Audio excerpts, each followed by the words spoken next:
happiness. I am very honored and privileged to be interviewing Maria Kay today on our own Tele Summit. So just a little bit about her, if you don't already know a lot after being on this beautiful journey with her for the last couple of days. Maria is an international deep transformation facilitator, motivational speaker, and a wellness and mind, body, soul expert. Maria is the author of The Done with Diets and the creator of the Live Your Life Like It's Golden Retreat. And she really is a pioneer as far as getting women to step up and claim their potency. She guides women across the world to find happiness and inner strength when times are pretty tough and hard, and teaching them to reconnect with their own personal power through self-care, spiritual practice, and awakening their own inner guru, leading them into successful and fulfilled relationships, finances, business, and health. And I'm your host today, Sarah Jane, and it's an absolute privilege to introduce Maria. Maria, welcome. Hi, Sarah Jane. Hi, everybody. Hi. Good. So let's just dive right in, and let's go back to the beginning. So what was there any specific series of events or one kind of event that really stands out to you, that maybe a situation or occurrence that took place in your past that's really impacted you to actually be putting on the summit and creating that kind of change for other women in the world with what you're creating? Absolutely.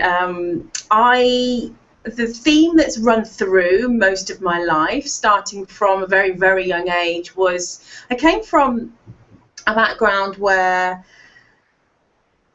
it was quite restricted. We were very taken care of in all of our needs, but then maybe perhaps a little bit too taken care of, if that makes sense. So my life wasn't my own life. My decisions weren't my own to make. All through sort of teenage years and then into sort of young adulthood as well. So I come from a Greek Cypriot background, so your life is almost mapped out for you before you're even born. And I know that you probably relate to that as well, because you've had some experience, Sarah Jane, with this culture, beautiful culture. But I think deep down my spirit was too big for the certain elements of the culture.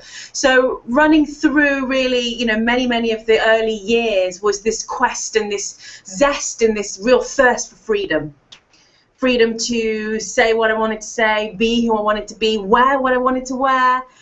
And that kind of seeped into the relationship I had with my body, because I couldn't control so many other things in my life. What I ended up doing was trying to control my body. So that saw me, in the later sort of mid to late teenage years of my life, entering into a period of time where I suffered from really yucky eating disorders, and I first went into trying to restrict my food. And clearly there were some body image issues too, but the very, very deep-rooted underlying reasons were I needed something to control. Nothing else outside of me I was able to, and this was one thing I figured out I could. So yeah, that was one of the things. And then if anyone has ever suffered with their body, with a distorted relationship with food, with difficulty in that area, they'll know that it very quickly can spiral into a battle that is difficult to win without the right energy space, without certain guidance, and being healed in the area that triggered you into it in the first place.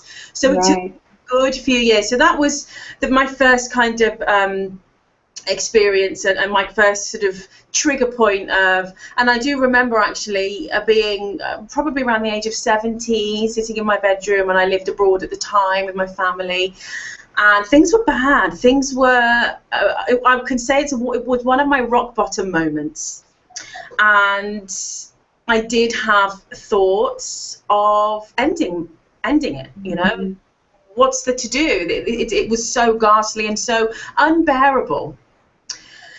And that is when I discovered Louise Hay. And her book, You Can Heal Your Life, actually saved my life. Yeah, it's a lovely. Yeah, rather than just heal it, it saved it and ignited something within me that was already there in the first place. It was like a pilot furnace almost, and that book was almost the flame that reignited it, and I was able to.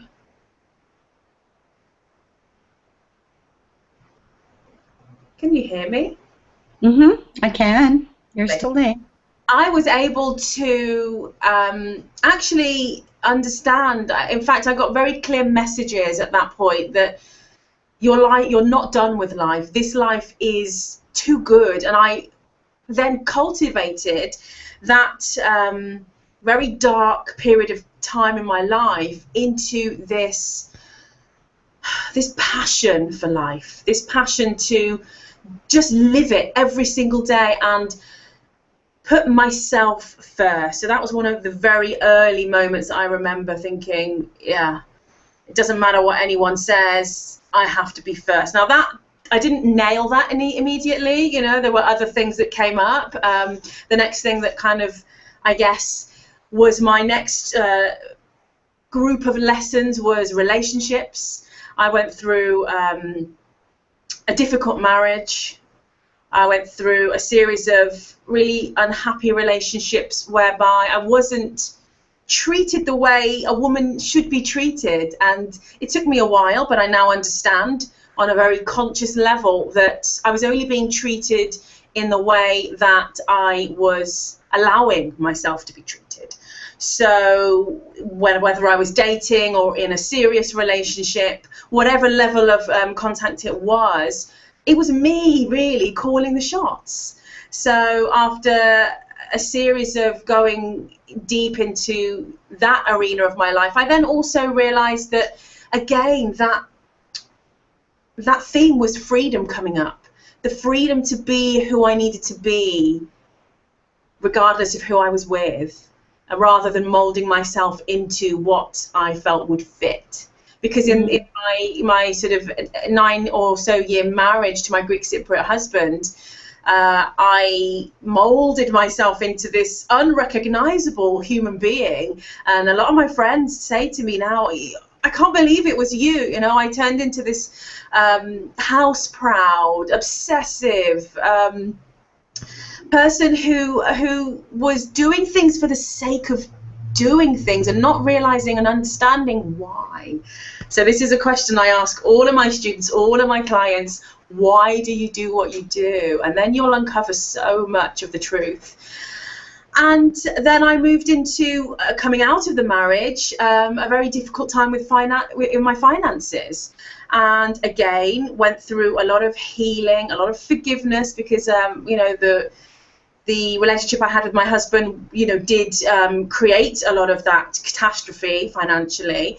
But again, I had to sit there and take ownership, and then find that freedom for myself.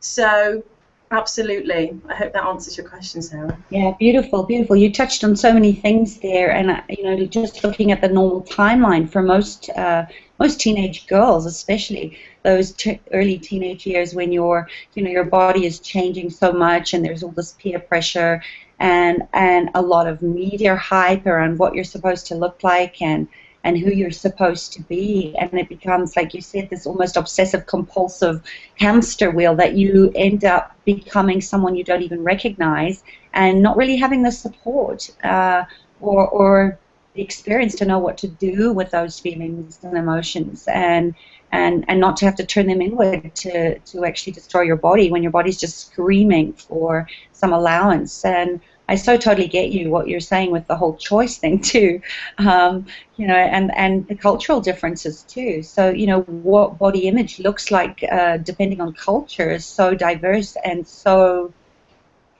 beautiful. That it is really about that freedom, is having that sense of who you are and what you're being in the world, rather than the doing and the false bravado and the masks that we think we have to hide behind and wear as empowered women, you know, that are wanting success, wanting a great family, wanting a great business, wanting the financial security, and having an amazing relationship as well.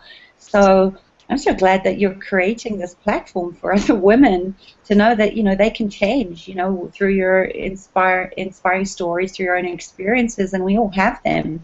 That it is possible, and that ending your life is actually a lot harder than one gives it credit for too. I have that as a history of my own, and it takes a lot of courage to kill yourself.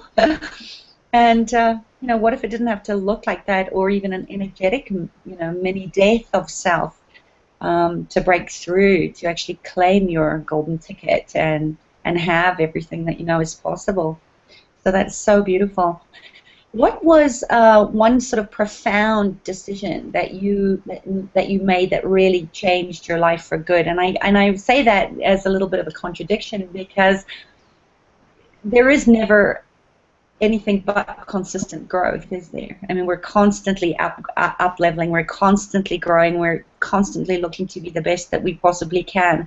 But can you recall like one changing point, like a defining moment that you just said, you know what, enough is enough, whatever this is, I'm going to change it, and I'm going to find the people and the tools that are going to get me to where I know I can be? I think there's probably two answers to that question. I'm going to talk about this one first because and it's when I found my connection, when I really understood that I'm not alone, in the sense that at any moment I need to feel like I'm supported. I can just go somewhere in my mind, or close my eyes, or open up my heart, and it's there. I'm supported. I'm taken care of, and that I am a co-creator. And what I mean when I say that is that it's almost like a dance between the universe. I'm going to use all different terminology, and I do say that when I speak and when I work with my clients and students. I interchange. I'm a believer in whatever wording you need to use that feels comfortable for you. But the one that fits right now, I think, is when I found God again. And it was funny because I was giving a talk a number of months ago, and a lady who is very tuned in herself thought she'd have a little joke with me, and she said, "Why? Was he lost?" and that just depicts how it doesn't need to be that serious, Right. However, growing up with a religion that puzzled me, for many years it made me feel wrong. It made me feel as though I wasn't a good person for having certain desires, being a certain way, perhaps having certain taste in clothes and makeup, and liking certain, hairstyles, whatever it was. I was made to feel like I was really, really bad. And I just accepted it, that I was different. I was different in a bad way. And then when my children were born, I went along with it. I went along with this religion that had tons of rituals and traditions and ways that on some levels were beautiful, but on other levels were just empty practices that were quite meaningless and were to tick boxes that were important to other people, but eventually realizing that they weren't important to me. And it was after both my children got christened in the Orthodox Church, and this isn't to say that it's not right for anyone else, it just didn't, it hasn't sat right with me. And the way that I wasn't allowed to go up to my baby during the baptism and caress and comfort and cuddle my baby, I felt in that moment disempowered. I felt helpless, useless. I felt as though someone else was in charge of me. And that's not any way that I want to feel ever again. So it was around that time that I started to question. I started to question why.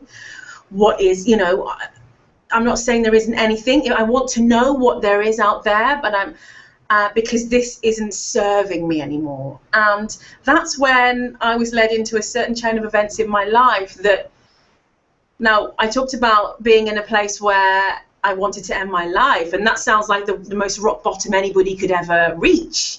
But I went on to experience, I think, if you call that rock bottom, then I must have sort of ploughed my way into, you know, a few feet into the actual earth, if that makes sense, in the series of events that occurred, you know, the marriage breakdown, the becoming a single mum at the age of 29, various things that happened with my family. You know, things were just spiraling down and down and down and down. And that's when it was after the end of a very important relationship in my life, after my marriage, that I actually used the term, I was cracked open. Mm-hmm.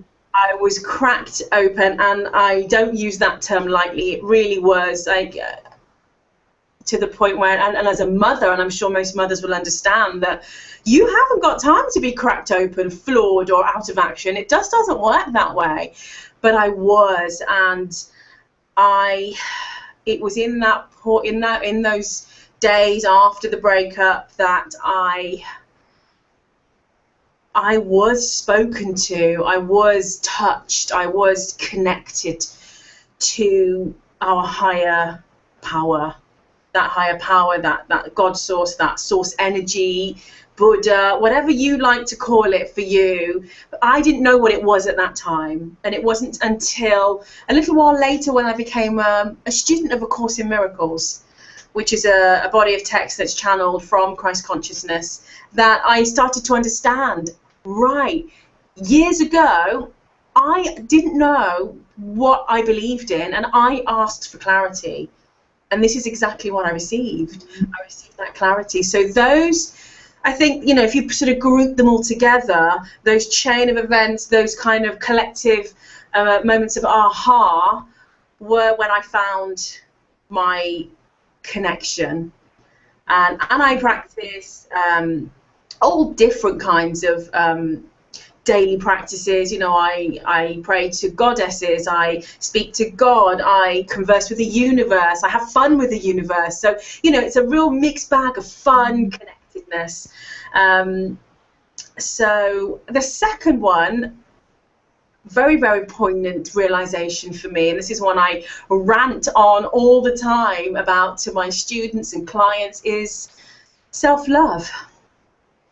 And regarding my body, after years of abuse, years of mistreating my body with the lack of food or with the excessiveness of food, years of abuse of over-exercising, you know, really pounding my body into submission, negative self-talk, yo-yo dieting, you know, binging, restricting, all of those things. After years and years of that, it wasn't until I actually eased up on all of that, became my own best friend, started prioritizing my personal needs, that my body just went, what's that? What'd you say? Love me. And then it literally, in what seemed like days, just went snap back to the body that I had before I entered into those very traumatic years. So that's when I understood the power of self-love, and then in turn of just unconditional love out in the world and in relationships and in everything, any area, infusing that self-love, that unconditional love. That was another very powerful realization for me. Beautiful. Yeah, there's often a lot of confusion, though, isn't there, around what unconditional love is?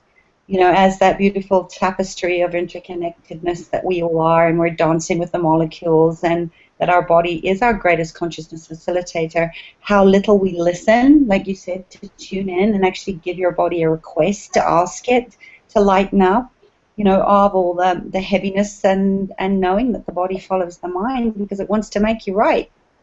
So if you're going to, you know, self-flagellate and put all that abuse and heaviness and judgment and, you know, that addiction to perfection, not knowing really what perfection is, or what is unconditional love when we've been shown love as conditional in so many instances, like you said, that, this is appropriate or this isn't.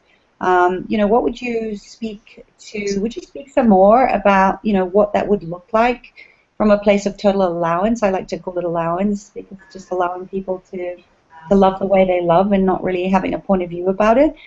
But what would you say to somebody that was looking for freedom as something, or that unconditional love, that that it isn't tangible? They can't put their hands on it because they don't even know who they are in order to receive it in the first place?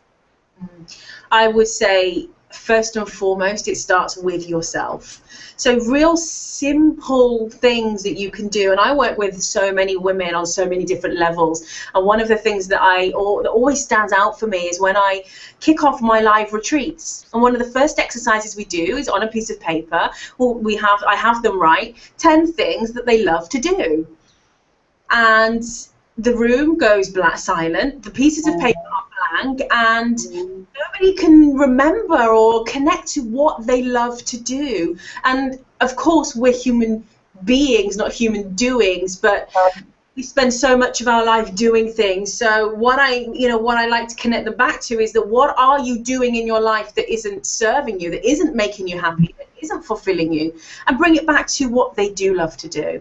So it really does start with ourselves. So, if you're listening today and perhaps you are a mother, perhaps you run a business, you have a job, you have a busy life, and you don't often get the time really to nurture who you are. Now, I'm not talking about going for a drink with your friends or watching the TV program that everyone's watching in that moment, or the news, or doing the grocery. I'm not talking about anything like that. I'm talking about really getting down to the core of what makes you sing, what makes your heart sing, and connecting with that. And then from that list, pick one or two of those things to do every day.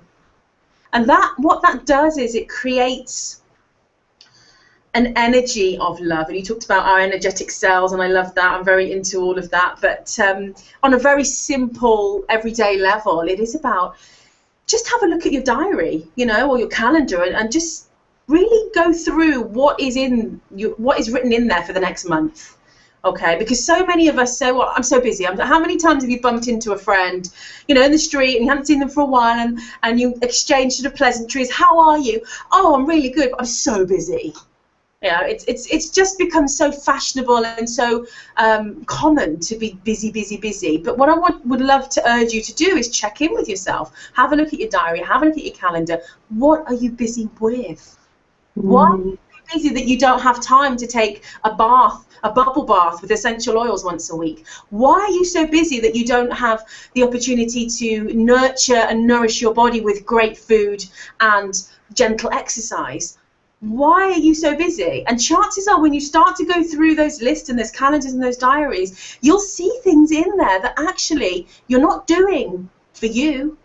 You're not doing even for your children or your partner. You're doing them possibly because it's an unconscious pattern that you've just repeated. For example, I had a client who every Friday evening would go for alcoholic drinks with the same group of friends, or colleagues rather.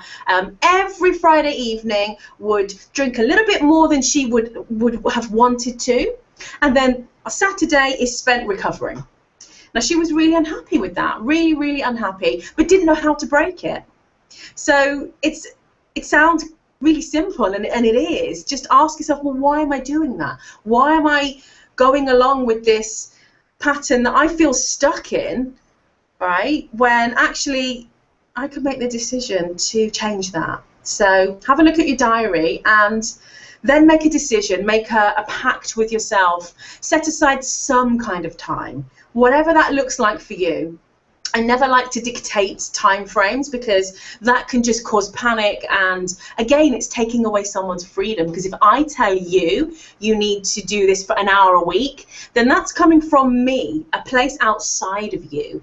And I am a huge advocate for, as you know, connecting to what you need. So it could take a little bit of time to kind of ease into it, get to know what you like, and nurture that relationship that you have with your own self. Lovely. Yeah, it's that whole practice of self-care, like you said, as women especially, it's so easy to come from a place of putting yourself at the bottom of the pile because you've been told that that's what caring looks like or that's what love looks like. So there's never any left for you, and the world's a lot happier. And thank you. I'm gonna make a note to myself to actually take some more time out to be that and get off this distraction of being so busy as a way almost to distract oneself from the joy, from the happiness, from the feeling of being free to choose to create your life. And I love that so much. Thank you, Maria. Welcome. Beautiful. So, if there was one last thing that you could leave the listeners with after this phenomenal series, what would it be as far as creating that beautiful golden magic ticket that's going to look different for each and every one of us? I'm going to just mention a few things here because one of the main miraculous threads that I've started to weave into my life that I'd love to share has been surrender. Mm, Very often we are locked into trying to control everything. Absolutely. absolutely. And I'm speaking Hmm. as a recovered compulsive, OCD. Obviously, I went from trying to control my body to trying to control my relationships. My poor children, when they were younger, they had to eat at a certain time. They had to dress a certain way. And it was just, it was ridiculous. And trying to control everything, and you just cannot do it that way and be happy. And what I've noticed over the years, many, many years of my own personal journey, but also working alongside other people, supporting them on their personal growth journey, is that no matter what area of life we believe we are seeking to improve, whether it's our finances, our body, our relationships, our career, our business, whatever it is, essentially what we're deeply seeking on that very core, basic level is freedom. And hence why I am passionate about this subject, and hence why this particular event is, has this theme running through it, because as human beings, that's really what we want at our very deep level, is to be able to choose what time we get out of bed, choose what we put in our bodies, what food we eat, depending on what we fancy and what is going to make us really happy, rather than what the diet sheet says. Choose when to spend time with our children, not when the rota at work dictates that we need to spend time with our children. And just in general, choose when to spend our money, choose when to go and eat out in a restaurant, not have to follow a certain budget. So in essence, everything that we're seeking on every single level is freedom.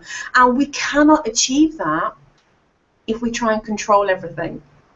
So surrendering, and A Course in Miracles has been a key factor in helping me understand this whole concept of surrender. And Sarah Jane, it is one of the most beautiful spaces to be in. And I have to just share a prayer that I start most of my days with, and it's from A Course in Miracles, and it goes, "Where would you have me go? What would you have me do? What would you have me say, and to whom?" And what that does is that starts my day off with me in that space, that energy of surrender. And although I'm a huge advocate for focus and, setting intentions and all of that kind of a bit more, let's say, masculine energy focus, I always start in that open space, in that space of just guide me, just tell me, take me, show me, put me, give me the words, because in essence what I class myself as is a vessel, almost like a tool, a utensil for this bigger picture, this bigger kind of universal puzzle, really, that we're all part of, and I'm just one of the pieces, and just simply one of the pieces, and nothing that my mind or my brain can conjure up is ever going to match up to the expansive openness and the power that can run through me from the universe. So being in a place of surrender means that I'm open to hear, I'm open to, feel intuitively, and that's how I work. A lot of the time is intuitively with my clients and students. Even when I'm, out there on stage giving a talk, most of it comes from the moment. None of it's really ever planned. A lot of organizers want me to give a map or an idea or a clear picture of what I'm going to talk about or what's the title, and very often I'm like, I don't know. First of all, I need to step into the energy, tune into the space and the energy of the people, and then I will be given the words. Mm-hmm. So, and this is something you guys can implement in your lives on a daily basis, and it's not easy at first. It really isn't. So one of the first steps is just awareness, and just to understand, okay, am I in a place of constriction and fear right now making these decisions or trying to have this conversation? Or am I in an open space of love and trust and surrender? And even my body language, when I use the other words, it kind of goes in and tight. Mm-hmm. And when I use the words surrender, trust, and love, it's just a natural kind of thing my body wants to do. So just check that out in your own life and in your own body, and trust your intuition. Stop listening to the people who don't actually have your best interest at heart, like the media, like the advertisers, like the marketers, the people that, perhaps have their interest at heart, family members as well. When we are on this journey and we want to grow and we want to make sure that we're improving, as you say, every single day. You said, Sarah Jane, it's a journey of growth. It can be intimidating and difficult for other people to be around that, because that means they have to look at themselves, and that's not always easy. Beautiful. Yeah, that just being in that constant state of omnipresence, just being present in the moment. And I totally get you with this, the talks and the speakers, and when people want to know exactly what you're saying, and you're like, no, I'm going to just follow the energy, and they're like, well, what do you mean?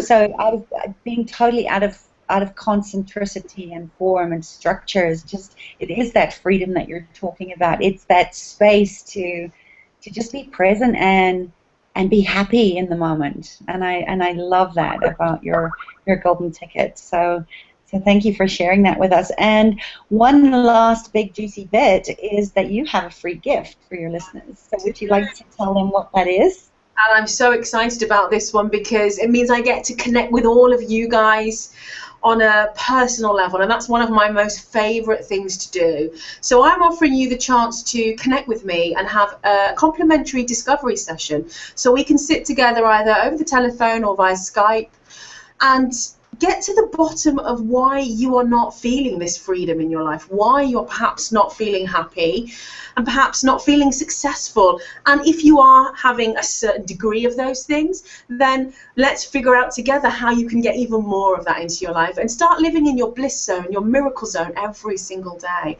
So you'll find a link here somewhere on this page. So just follow that link and hit me up and let's connect. Oh, sounds wonderful. Yeah, so take Maria up on that offer and find out where you're locking up and limiting your life and are the jailer of your own reality, and go get your golden ticket to success and freedom and happiness. It's been an absolute privilege to interview you. Thank you so much for your time. And here's to happiness and ease for everyone. Wish you a bliss-filled day. All right. Bye. Take care. Bye.